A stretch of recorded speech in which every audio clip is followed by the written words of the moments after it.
कहावत है कि इश्क और जंग में सब जायज है, पर युद्ध की ये तस्वीरें इस कहावत को झूठा साबित कर रही हैं।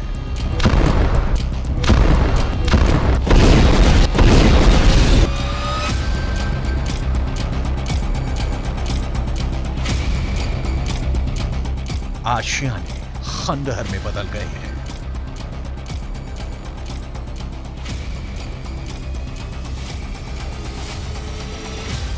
जहां तक जिधर तक नजर जाती है मलबा ही मलबा बिखरा पड़ा है।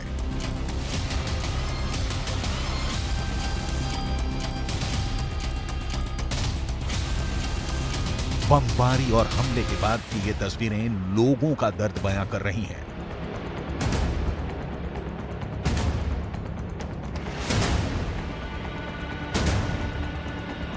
जमीन पर पड़े बच्चों के खिलौने से हमले से तबाही का अंदाजा लगाया जा सकता है।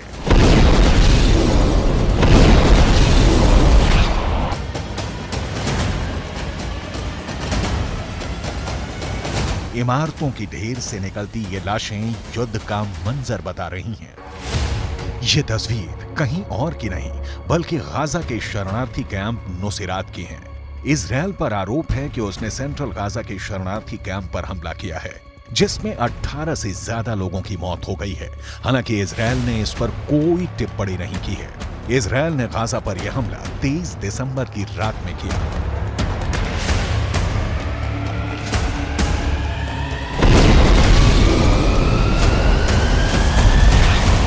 हमले का वीडियो देखकर यह अंदाजा लगाया जा सकता है कि इजरायल गाजा का नामो निशान मिटाने में जुटा है। इजरायल गाजा के हर एक अड्डे पर निशाना बनाकर हमला कर रहा है। 7 अक्टूबर से जारी जंग में इजरायल ने गाजा को दुनिया के मैप से हटाने की कसम खाई है। इजरायल गाजा के किसी एक जगह को निशाना नहीं बना रहा, बल्कि वो चुन चुन कर उसकी रीढ़ की हड्डी तोड़ने में जुटा हुआ है। इजरायल ने गाजा बॉर्डर पर मौजूद रफा कैंप पर भी 24 दिसंबर की रात 2 बजे के आसपास हमला किया, जिसमें कई लोगों के घायल होने की खबर है। उत्तरी गाजा की बड़ी इमारतें हों या दक्षिणी गाजा के कैंप, इजरायल सबको मलबे में मिटाने की कोशिश में लगा हुआ है।